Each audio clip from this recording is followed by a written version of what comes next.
오늘 본문 말씀은 누가복음 3장 15절에서 20절까지입니다. 백성들이 바라고 기다림으로 모든 사람들이 요한을 혹 그리스도신가 심중에 생각하니 요한이 모든 사람에게 대답하여 이르되 나는 물로 너희에게 세례를 베풀거니와 나보다 능력이 많으신 이가 오시나니 나는 그의 신발끈을 풀기도 감당하지 못하겠노라. 그는 성령과 불로 너희에게 세례를 베푸실 것이요 손에 키를 들고 자기의 타작마당을 정하게 하사 알곡은 모아 곳간에 들이고 쭉정이는 꺼지지 않는 불에 태우시리라.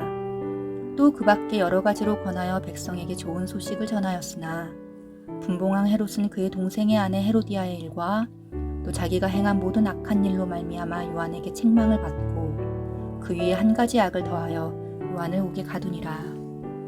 아멘.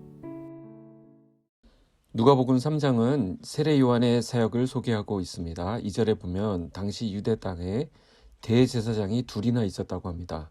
이건 굉장히 이상한 것인데 정치적인 이유로 해서 2명의 제사장이 당시에 위세를 떨치고 있었습니다. 그런데 놀랍게도 말씀은 빈들에 있는 세례 요한에게 임했습니다.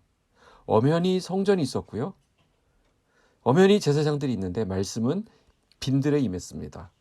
대제사장들이 두 눈 시퍼렇게 뜨고 있는데 세례 요한에게 하나님의 말씀이 임했습니다. 뭘 말하는 건가요? 그 직함이 그 사람의 영성을 말해주지 않는다는 것입니다. 진짜 영적인 실력자는 실력으로 말하는 것이죠. 오늘 나의 모습이 이러한 영적 실력을 갖추고 있어야 하겠습니다. 나를 만나는 사람이 나를 통해서 그 파워를 느낄 수 있어야 한다는 것입니다. 말씀으로 충만한 사람은 그 사람과 몇 마디만 나눠보면 알 수 있습니다. 그 사람 기도를 들어봐도 알 수 있습니다. 권위적이지 않음에도 불구하고 권위가 느껴지고요.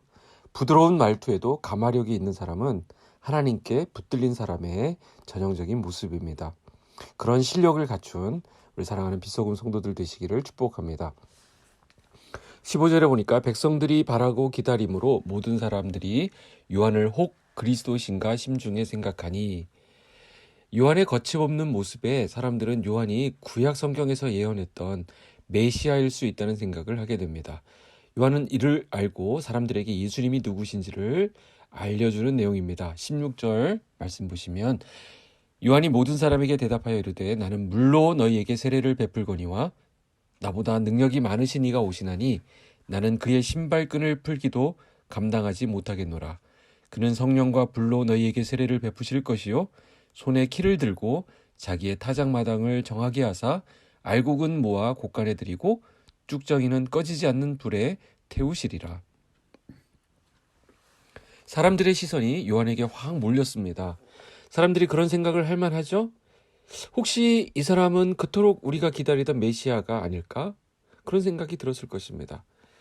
웬만한 사람들은 그런 말을 들을 때 그냥 가만히 있는 것만으로도 이렇게 유리한 부분이 있을 텐데 요한은 그렇게 하지 않았습니다. 요한은 주님은 자신과는 비교도 할 수 없을 정도로 능력이 많으신 분이시라는 사실을 사람들에게 바로 알려주었습니다.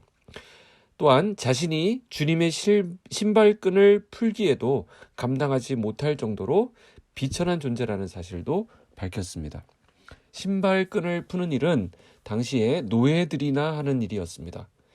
요한은 이런 말을 함으로써 그런 노예조차 될 자격이 없는 자기는 비천한 존재라는 것을 밝히면서 예수님을 높이 올려놓은 것입니다. 그러면서 요한은 그 차이를 물세례와 불세례로 설명을 합니다.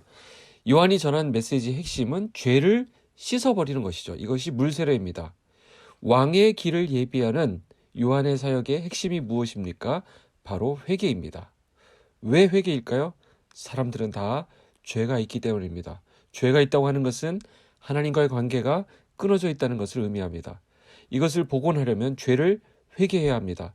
만왕의 왕이신 그분을 영접하는 방법은 회개하는 것입니다. 죄를 씻는 것입니다.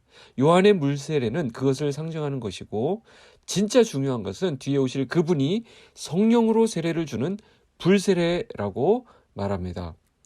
세례 요한은 이 말을 하면서 회개를 강조했습니다. 술 취한 사람에게 아무리 이야기해봐야 소용이 없죠. 그 사람이 술을 깬 후에야 뭔가 이야기를 시도할 수 있는 것처럼 죄에 대해서 정리하지 않고서는 영적으로 우리가 성장할 수도 없고 뭔가를 기대할 수도 없게 되는 것입니다. 세례 요한이 이런 말을 한 이유가 무엇이겠습니까? 비록 자신이 지금 사람들을 회개하기 위해 물로 세례를 주고 있지만 자신이 주고 있는 이 세례는 앞으로 오실 그 예수님이 주시는 세례의 준비 과정에 불과하다는 것입니다. 요한이 주는 세례는 유대인들에게 너희 구원이 필요해 라고 하는 메시지입니다. 물 세례는 거기까지입니다. 그러나 요한 뒤에 오실 메시아 예수 그리스도는 실제적으로 구원을 주시는 분이십니다. 그리고 또한 심판도 하시는 분이십니다. 이러한 회개의 메시지를 듣고도 완악하게 버티는 케이스가 오늘 본문에 등장합니다.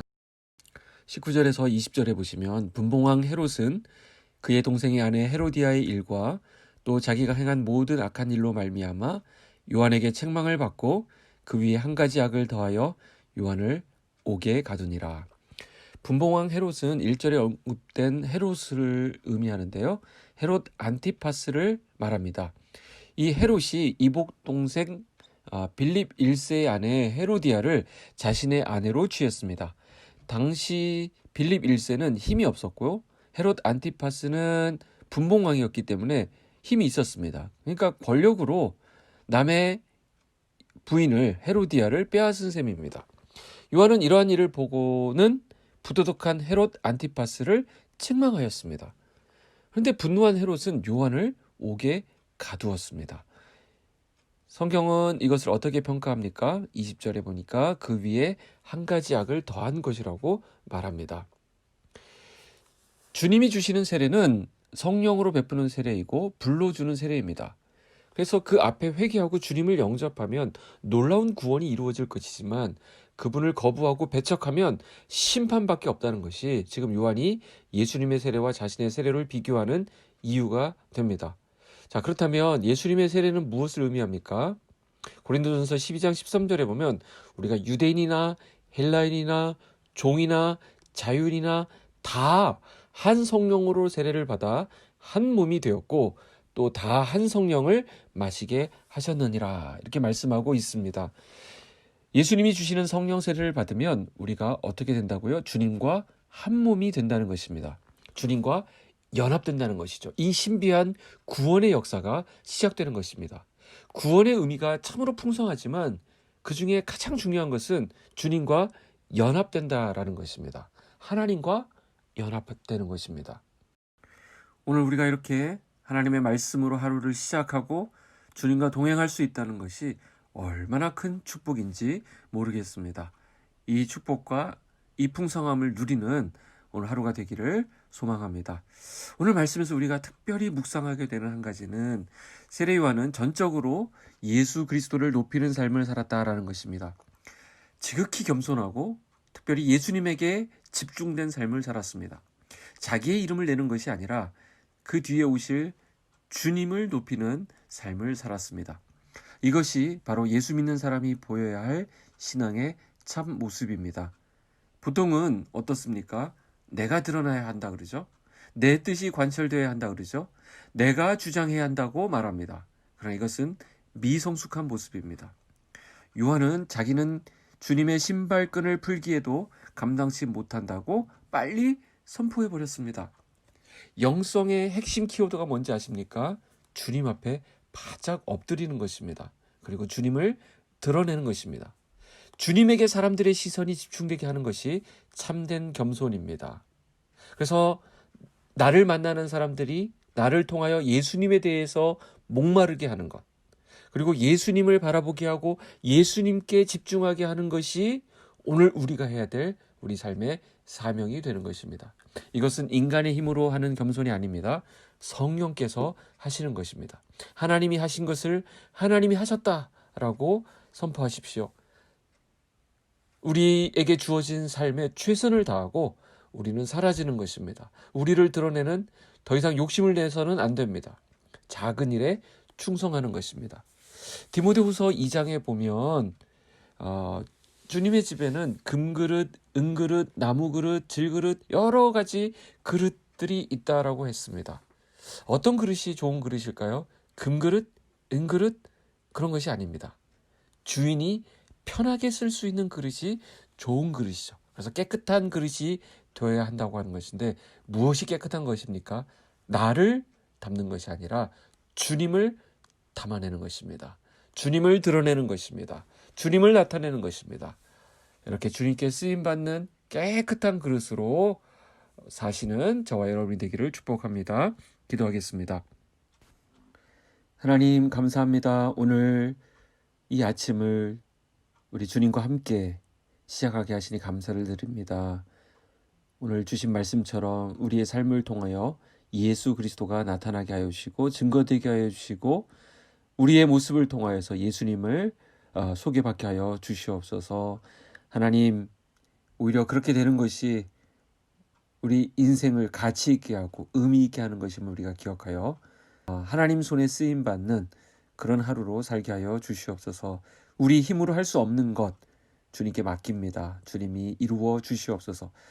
그러나 우리에게 맡겨주시고 우리가 할 수 있는 것들은 우리가 최선을 다하여 감당하는 오늘 하루가 되기를 원합니다. 하나님께 오늘 하루를 맡겨드리오며 예수 그리스도 이름으로 기도하옵나이다. 아멘.